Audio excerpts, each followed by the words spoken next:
जैसा कि आप सभी को पता है कि मैंने एक सीरीज चलाई है ग्रामर की, और इस ग्रामर के साथ साथ मैं आपके कम्युनिकेशन स्किल्स पर भी वर्कआउट करूंगी। सबसे पहला टॉपिक हमने लिया है वो है वर्ब एंड टेंसेस, और उसका ये पार्ट नंबर 3 है। फर्स्ट पार्ट में हमने ये जाना था कि मेन वर्ब कौन सी होती हैं और हेल्पिंग वर्ब कौन सी होती हैं। वर्ब 2 प्रकार से डिवाइडेड है, एक मेन वर्ब में, एक हेल्पिंग वर्ब में। उसके बाद मैंने आपको ये बताया कि सेंटेंस में हम कैसे पहचानेंगे कि ये सब्जेक्ट है, ये वर्ब है और ये ऑब्जेक्ट है।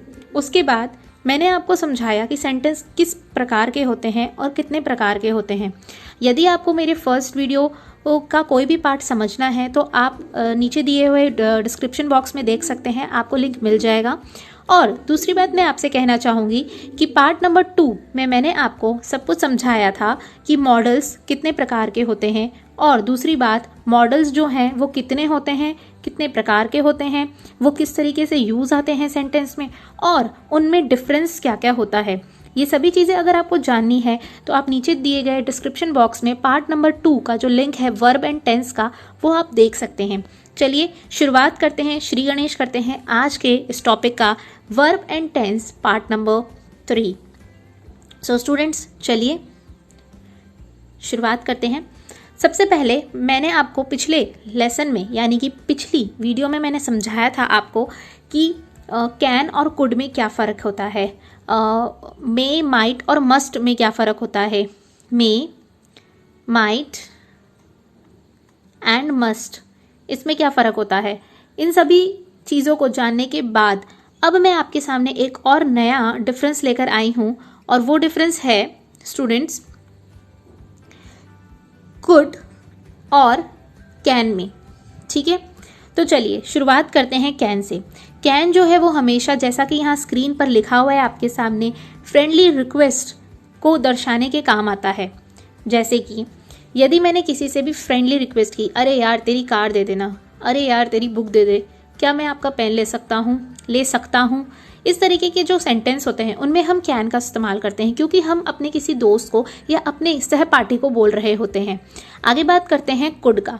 कुड जो है वो स्टूडेंट्स फॉर्मल रिक्वेस्ट में काम में आती है। फॉर्मल रिक्वेस्ट जैसे कि मैंने कभी भी कोई भी ऑफिशियली किसी को कहा हो, औपचारिक रूप से, किस रूप से, औपचारिक रूप से, तो मैं यहाँ पर कुड का प्रयोग करूंगी। जैसे कि यहाँ पर सेंटेंस में ही पता चल जाएगा कि वह फॉर्मल सेंटेंस है या नहीं है। यह कहता है could I take to mister Sharma, क्या मैं बातचीत कर सकता हूँ मिस्टर शर्मा से या मिस्टर सिंह से। तो इस तरीके से जो है यहाँ पे मिस्टर सिंह जो लग रहा है वह ये दर्शा रहा है कि यह एक ऑफिशियल टॉक है, या यह एक ऑफिशियल टॉक है, इस वजह से वह इंसान जो है औपचारिकता से पूछना चाह रहा है। तो उस सेंस में हम जो है वो कुड का इस्तेमाल करेंगे। लेकिन यदि कैन का इस्तेमाल होना हो तो वो फ्रेंडली रिक्वेस्ट में होगा। जैसे कि can I take your bike, can I take your pen, can I take your copy, can you talk to me, क्या आप मुझसे बातचीत कर सकते हैं। ठीक है, मिस्टर सिंह की जगह अगर यहाँ पे मिस्टर रवि भी होता तो भी ये औपचारिक रूप से सही होता और इसमें कुड का ही इस्तेमाल होता। चलिए आगे समझते हैं कुछ नई बातें। मे के बारे में मैं कहना चाहूँगी। मे जो है वो हमेशा रिक्वेस्ट के साथ एक रेस्पेक्ट जोड़ लेता है। मे का जो है वो हमेशा ऑपरेटिव सेंटेंसेस में यूज आता है। ऑपरेटिव सेंटेंसेस कौन से होते हैं?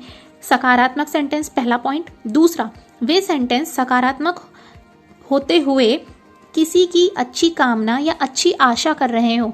जैसे कि आप लंबी उम्र जिए, तो मैंने क्या किया, किसी को आशीर्वाद दिया, किसी की आशा की कि भाई वह इंसान जो है वो ज़्यादा उम्र तक जिए। मे यू लिव लॉन्ग, तो ये सारी चीज़ें जो हैं वो क्या है, मे जो है वो दर्शाता है ऑपरेटिव सेंटेंसेस को। चलिए अब समझते हैं आज का जो मैं नया पार्ट आपको समझाना चाहती हूँ रिक्वेस्ट के सेंस में। कभी भी कोई भी रिक्वेस्ट आप करते हैं और उसके आगे आप रेस्पेक्ट लगा देते हैं तो ऐसे केस में मे लगेगा। वहाँ पे कुड का इस्तेमाल नहीं होगा, कैन का इस्तेमाल नहीं होगा।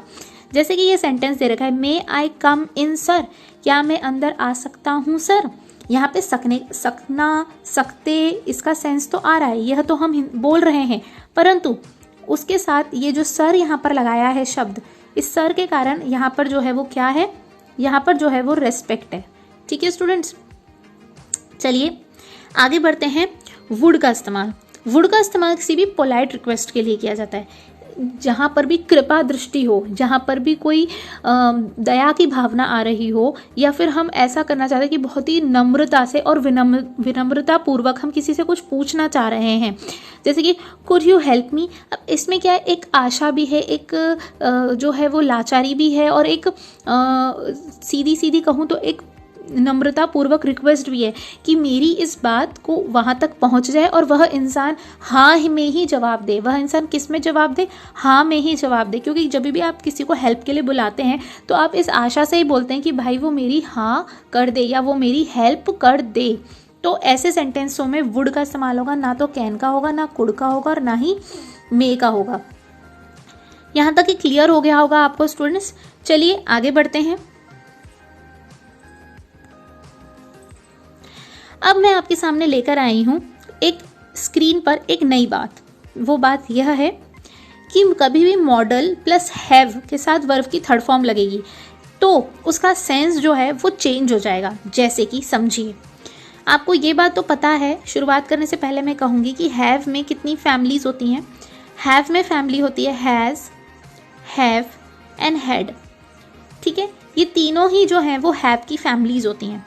अब ये तीनों जो हैव की फैमिली है आपके सामने, यदि इनको मैं जो है वो इनके बाद जो है वो वर्ब की थर्ड फॉर्म आएगी। पहला तो ये सीखिए, इन जितनी भी ये हैव की फैमिली है इसके बाद वर्ब की थर्ड फॉर्म आएगी। सबसे पहले ये चीज़ फंडा क्लियर कीजिए। अब दूसरा फंडा समझते हैं। दूसरा फंडा ये है कि यदि सामने मॉडल लग गया हो, फिर हैव की फैमिली लगी हो और फिर वर्ब की थर्ड फॉर्म लगी हो, तो ऐसे केसेस में उनका हिंदी का सेंस जो है वो बदल जाता है। जैसे एग्जाम्पल से समझिए, I could score good marks, sorry pronunciation में गलती की, I could score good marks. तो इसमें क्या हुआ, इसमें ये कहना चाहता है कि मुझे अच्छे मार्क्स स्कोर करने चाहिए थे। तो यहाँ पे क्या है, चाहिए थे। ठीक है ना, मैंने थे क्यों लगाया है, क्योंकि कुड जो है वो पास्ट सेंस को बता रहा है, इसलिए यहाँ पे थे लगा है।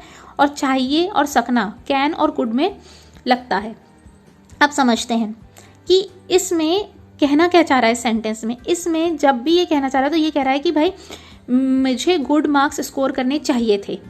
यदि इसी सेंटेंस को मैं चेंज करके बोलूँ I could have score good marks, तो इस केस में इसका सेंस चेंज हो जाएगा। इस केस में ये हो जाएगा कि मुझे अच्छे मार्क्स स्कोर करने चाहिए थे परंतु मैं नहीं कर पाया।